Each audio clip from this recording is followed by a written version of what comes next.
And welcome back to the TSF Entertainment Channel. It's your boy Retro CG, and I'm joined tonight by DJ Fresh, Your Highness. What's up, bro? Yo, what up? What up? What's up? Power Book 2 Ghost Season 3, Episode 302, Need versus Greed. This is our first thoughts. So I'm going to go ahead and hit y'all with that intro real quick, and we'll be back to talk about this episode.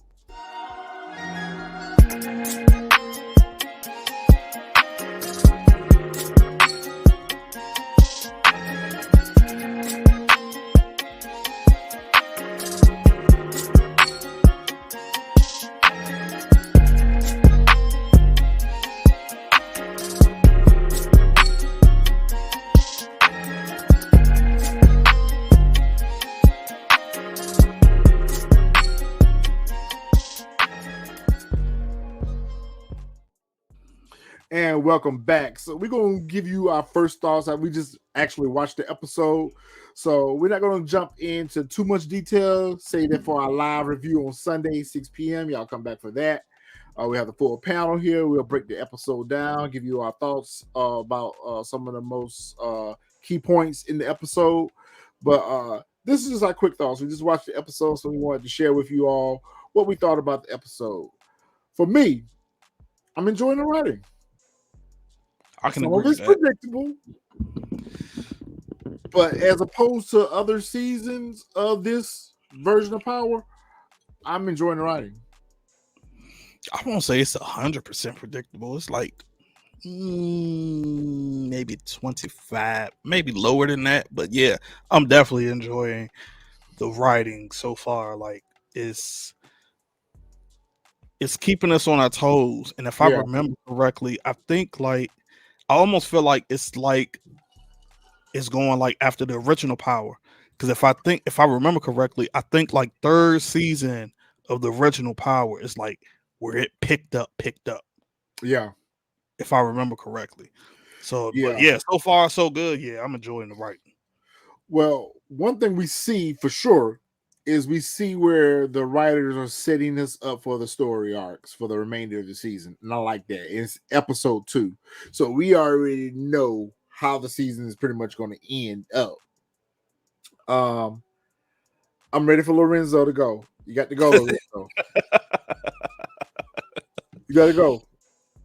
So keep it cute. You watching the playback, send a disconnection notice. Lorenzo up out of here. We got to get him up out of here. Yeah. Even though it really was an accident, and regardless of how he would have tried to explain it to Monet, she wouldn't have received it. She would not have received it. She wouldn't have. Regardless, it was an accident. She would have unalived them. She would have unalived them on spot immediately. So we pick up this episode. Basically, we knew this, and I'm so glad they did not drag this out. I'm so glad they didn't drag this whole Lauren thing out. But again, why is she back? We really didn't need her character. I feel like because she's dating Michael Rainey in real life, that's the only reason why she's on the show. Her character, they really are. I believe they are. I thought it was just like a little joke or something that they were. I don't know what the hell it is, but like her character is not needed. Her character is not needed.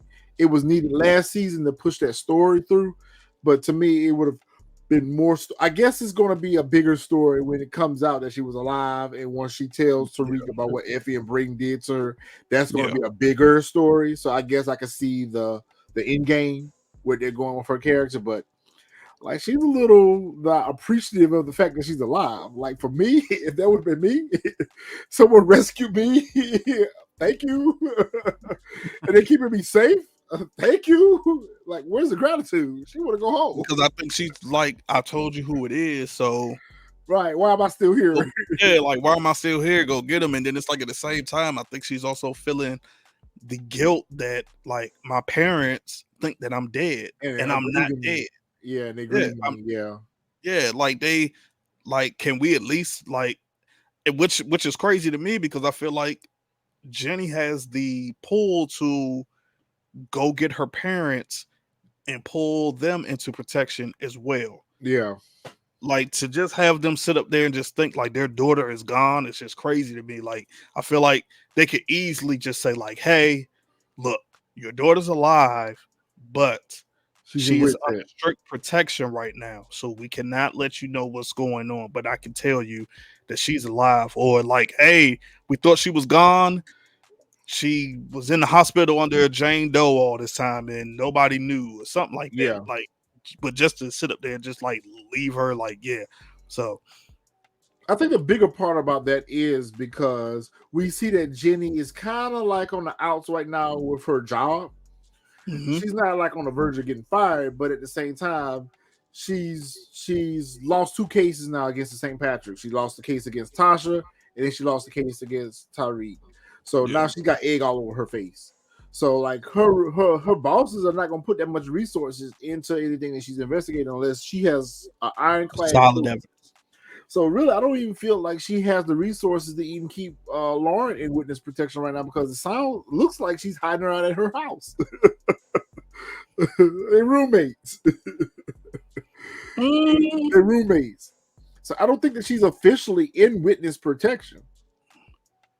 yeah, no, cause I remember her saying the only people that know is her and her supervisor And the doctor. and the doctor. You might be right. She might, but I could have swore the last episode when she came over, There was a somebody one opened the armed door. guard. There was one armed guard out in the parking lot in the driveway. That's it. That's it. That's all. I don't You even remember remember the when they armed had guard. Dre back in Power? Remember when they had Dre in their witness protection and there was like 10 FBI agents that Yeah, they came in and killed? Ain't nobody over there at the house with them. And then it looks like she's at her family's house because remember last week's episode we saw the pictures of her. oh, that's right. That's right. So that's why I feel like she's not even in a witness protection house. She's at her family's house or something Yeah, like. probably at her Like mom's she's house or something. upstate somewhere, like in Westchester or somewhere. Yeah, She's in Westchester. that's probably exactly what it is. How do you feel about Monet? I see Monet watching Judge Faith still.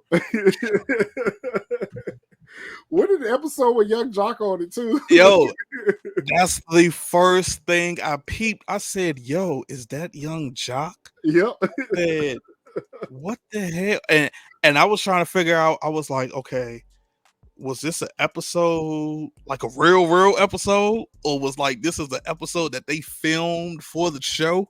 Because I was like, I "That's feel like it's an episode that they filmed for the show because how they kept panning the camera to the TV because it was almost distracting because Davis was standing there talking to her and you saw a whole episode of Judge Faith and Young Jock. It's like the camera was zooming in on the TV and not on Method Man. yeah." Like, And that's why I was like, I kept sitting there. I was like, "Yo, wait a minute." I was like, but then at the same time, I felt like if I remember correctly, Young Jock with was the on an divorce part. episode. I think so. But man, look, I can't even remember. We know But that that's Monet's show. yeah, at this point, like she don't even care. You could tell when dang, what's the lady name? I can't even think her name. Evelyn. Was yeah, when Evelyn came over, she didn't care. She was just still sitting there, just Watching TV. watching TV. Like you could tell by the way she said it. Hey, Evelyn, Yeah. thank you for stopping by, and went right back to looking at the TV. I don't feel like all that was legit. I don't feel like that visit was actually to offer condolences. I still feel like Evelyn ain't satisfied. I just I feel like also at the same time, in a way I felt it was genuine in a sense because like she's saying like hey, I lost my husband, you lost your son, we can't bring him back.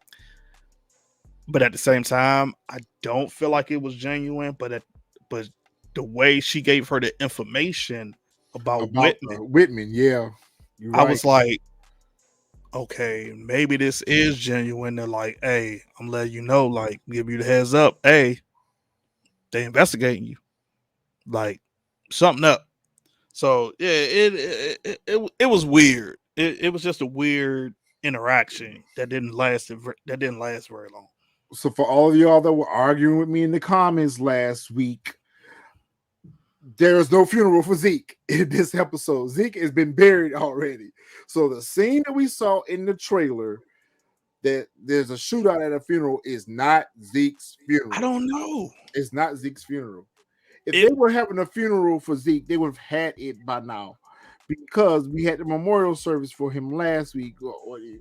These are rich people. They no need to sit on the body this long. Listen, they've already settled Dante's estate. They've already settled Dante's estate, which that's unrealistic. That needs to go through probate about 90 days. I mean, at this point, I wouldn't be surprised if the next episode or the 4th episode with these power riders, the way they I'll be so disappointed with flip-flop that. Or you know what? Now that I'm thinking about it, that scene with the funeral could be a flashback. It could be like, because remember the first episode, they went back, 3 months? That could also be a flashback or something.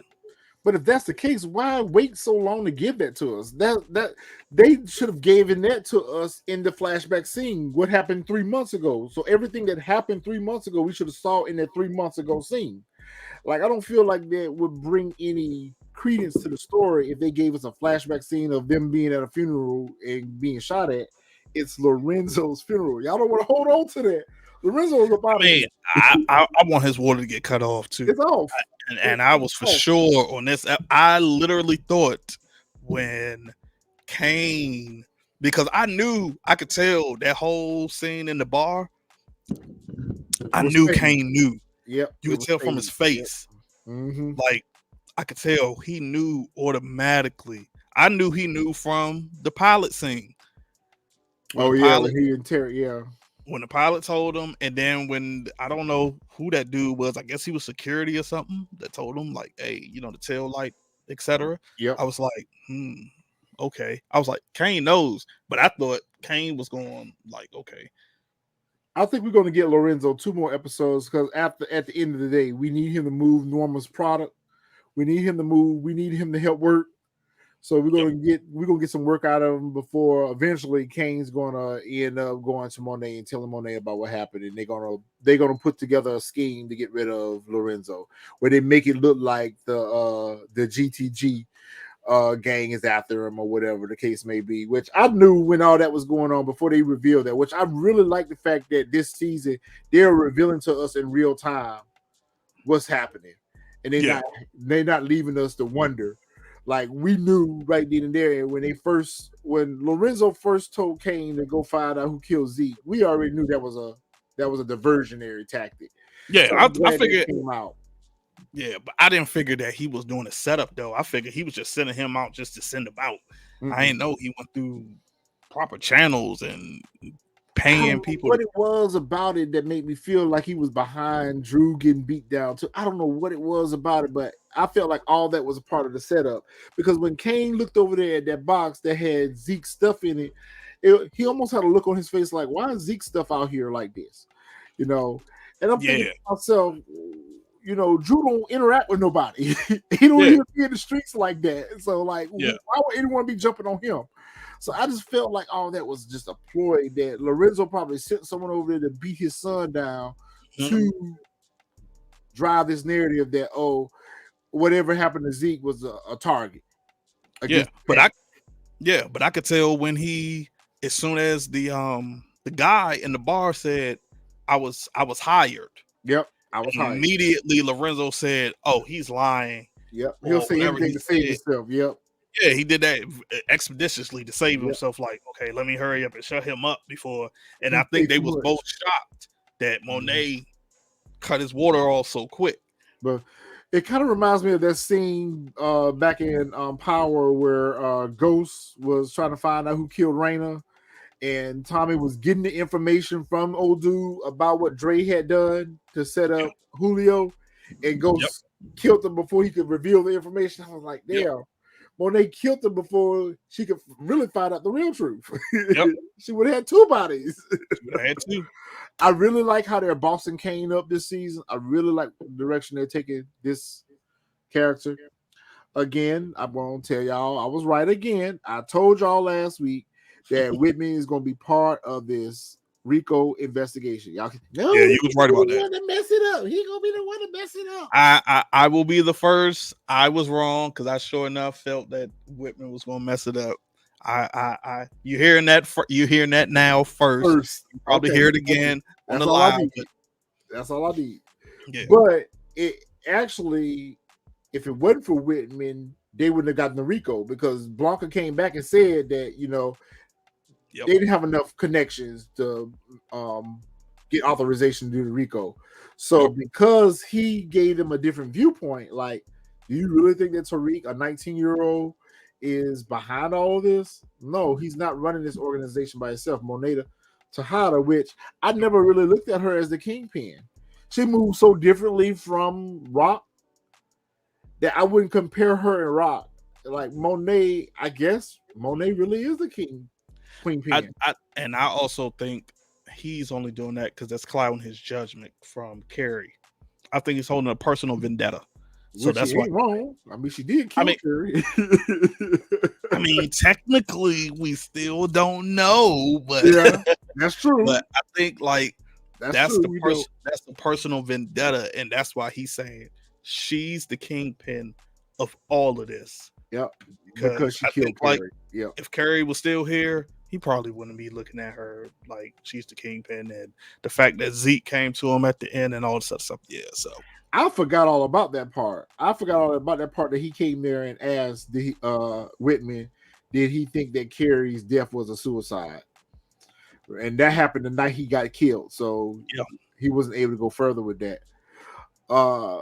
Braden, this whole Weston Holden, I'm not feeling this story arc. I'm not feeling this story arc. I hope this is so predictable. It's so predictable. Like we knew that Tariq and Braden was going to end up back selling drugs together somewhere.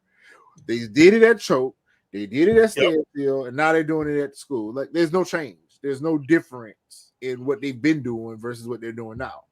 yeah. Because I think um Reek wants out, Yeah, but he wants Braden out. loves the thrill. Yep, Braden loves the thrill. Yep. He loves the thrill that comes with it, so he wants to keep going. So I think for like Reek wants out. He's saying all what comes with it. He's done with it.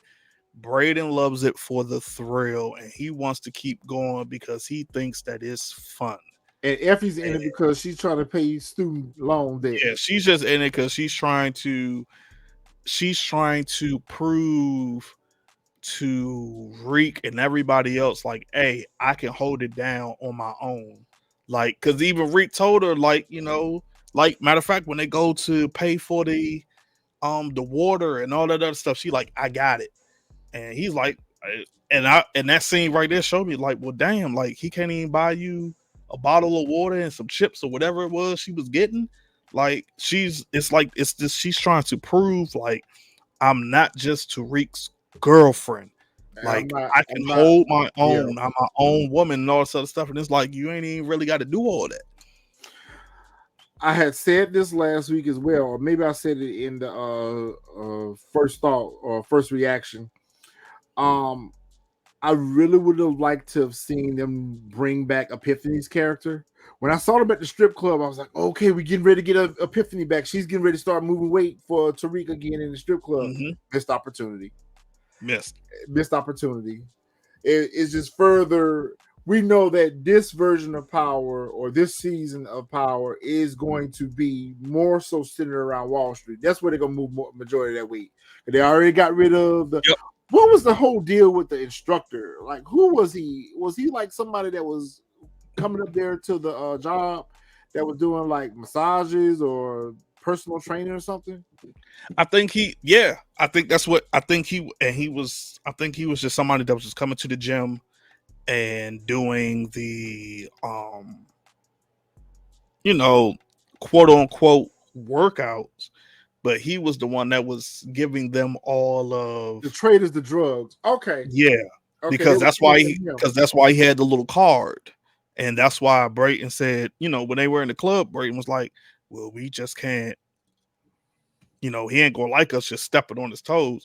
But I thought that situation, they want to try to bring him in and cut him in on like some profits or something. I ain't know they was gonna go that. Him moving their way. Yeah, I ain't know they was gonna go that far. Like, they took it to a whole nother level. I was like, okay, well, damn. I was like, I was getting a little Braden's getting a little dangerous because he's making these calls to eliminate any threat. He's Yep. kind of moving like Tommy a little bit, except for he's not getting his hands dirty, but he's identifying a potential threat and he's eliminating it on site. Like just like the dude up at the job, he got rid of him on site, not even an afterthought. Yeah. Uh, but I need Brayton to get his hands dirty. Like I get it that you're rich and I give you privilege, so you don't have to get your hands dirty, But sometimes, it's better to get the job done yourself. But they use But I Drew think real good. Drew would push that man. pushed him because I kept trying to figure out. I was trying to figure out what he How was you going gonna to take him do. out? Yeah. Yeah, and then when I seen the truck, I was like, okay, I know what he's going. And plus, he was angry at that point anyway. Yeah. With the whole thing with him and I thought he Everett. was gonna So shank him, but I didn't know that he was gonna push the man out of the yeah, street. but I think Brayton think he has had. I think Brayton thinks he has his hands dirty from the whole Lauren Boring situation situation, yeah. because when Tariq left the room, he brought that up, and that's when Everett was like, nah, we got to take that to the grave, like. You know what I'm saying? Like, nah, we can't tell Tariq. And I feel like that he thinks he has his hands dirty enough. And I think he, like I said, to me, I just think he thinks it's a game and he wants to keep going as long as it possibly can without messing up everything. I got some more theories and thoughts about all of it, but I'm gonna save that for Sunday's Yeah, live. I'm we'll gonna say save that that. for Sunday's live. But overall, I thought it was a very good episode. I thought it really was a good episode for season 2. Even though last week's episode started out real hot and heavy, I don't necessarily feel like this episode disappointed. It was a little slower pace wise, but we need that. We need that because they are setting up the stories for the remainder of the season. So Yeah. we already know just by this one episode right here, we're going to have a dynamic between Effie and Diana. We know that we're going to have a dynamic between Diana and Celine. We know that Tate and light skinned Keisha might have something. We know that Braden and Tariq gonna be trapping out there at Weston's Holdings. So Yep. we know that Monet is going to eventually find out that Lorenzo, her husband, was the one who unalived her son. We know that Kane's going to end up taking over the street side of the family business. Monet's going to end up, pulling the strings. Mm-hmm. So we know that the law enforcement is going to put a RICO together. So we already know what our stories are going to be. Just As well as Saxon and Davis' whole situation. Oh yeah, I think now Sax is going to try to blackmail Davis. Oh, because he found that phone. Since he found that phone. I don't think he has enough yet to do that, but I eventually could see Sax blackmailing Davis. Or at the very least, he's going to start investigating Davis on the side, like following him and seeing where he goes. Eventually, what's going to end up happening, Sax is going to find out that Davis has been going down into that prison to see this Theo guy, and he's going to put 2 and 2 together about that. Yep. Yeah, I think that's going to happen too. Yep. But overall, the episode didn't disappoint me. What do you think? It didn't, like you said, it started off compared to the first one, it did start off slow. Yeah. Because it's like we didn't get like a lot of action on this episode. But like you said, we got a lot of backstory, which was needed on this episode before we could go forward. Because had we just got a whole lot of action, it would have left too many ifs. It would have left too many questions. Like, well, wait a minute, how this happened? Well, wait a minute, how they just jumped to selling at Weston Holdings, or how they just jumped to this, and so I think, like I said, this one didn't disappoint me at all. Like, it kept me. I won't give it a 10 out of 10 like I gave it the first episode, but it was still enough where it was like, you know what I'm saying, entertainable. Like, It's entertaining. It was entertaining. It wasn't slow. It didn't have no storylines. That didn't have nothing to do with like the first episode. It was just like a complete continuation, and they gave the backstories for everything. So yeah, it's setting up the season very well. Yeah, it's setting up These the season. First 2 episodes have set up the season very well. I will give them that. So as long as they stay on this path, they'll have a good season. If they go off the path and then we get one of them episodes that has absolutely nothing to do with the season, then that's where it's all going to go. And Power is known for doing that. I do like about what they're doing with this season. One, I like the fact that they're making Effie, the starving college student, she's still riding around in Toyota Corolla. I think there is more story to be told with Braden's uncle, which eventually I feel like he gonna end up serving too. I feel like he gonna end up working with them. He gonna be serving out of the law office too. Yeah. Kiki's character was an interesting twist from last week, because last week she came off reserved, very poised, very professional, and she's yeah. I saw that coming. A mile away. Really? I did, just because she's probably so used to how Braden brother and all of them act. Treat her. Yep. And now that Braden's coming in, she's like, oh, wait a minute. Like, okay, this is something different I'm not used to. And then, then when dude called her Omarosa and he took those steps to get him out of there, she was like, oh, okay, like this. But go back and rewatch it unless you caught it. But it almost sounded like she was propositioning him. Basically, like, you can keep fucking me as long as you keep the cash coming. So I'm wondering what they're going to do with her character. Are they going to make it where she's going to be thirsty for money? Shoot, they might even bring her in on the whatchamacallit. That's what I was getting ready to say. I wonder if she's going to end up serving with him too. Because I was shocked to see that she was in the club with them. She was at the club.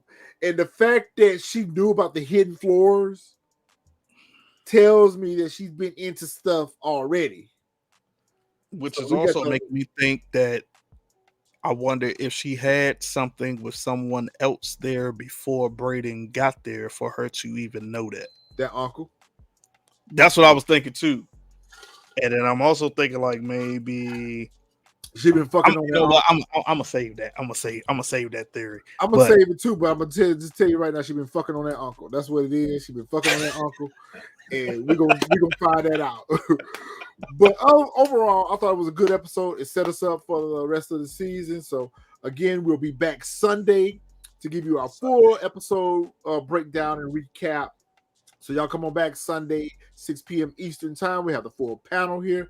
And we're going to talk about Power Book 2, Season 3, Episode 302, Need versus Greed. Drop those comments, like, subscribe. But drop those comments what you think before we hit y'all with the full on. We would love to talk more about it because we want to hear y'all thoughts on the episode. What did y'all think about the episode? Yeah, let us know. All right, Fresh, you got anything else, bro? No, like I said, I don't want to reveal too much till we get to the full panel. But overall, like you said, I like the episode.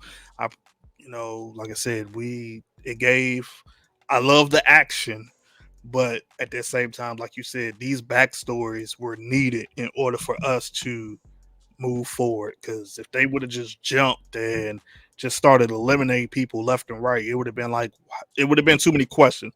So this was a good episode. Like, if they would have never showed nothing about Lauren on this episode, I would have been pissed because I would have been like, okay, wait a minute, how y'all, leave us with a cliffhanger. But yeah, overall, good episode. Like I said, it was a good episode. So they're going in the right direction. All right, folks, we will see you guys on Sunday, 6 p.m. Eastern. Holla at us. Holla.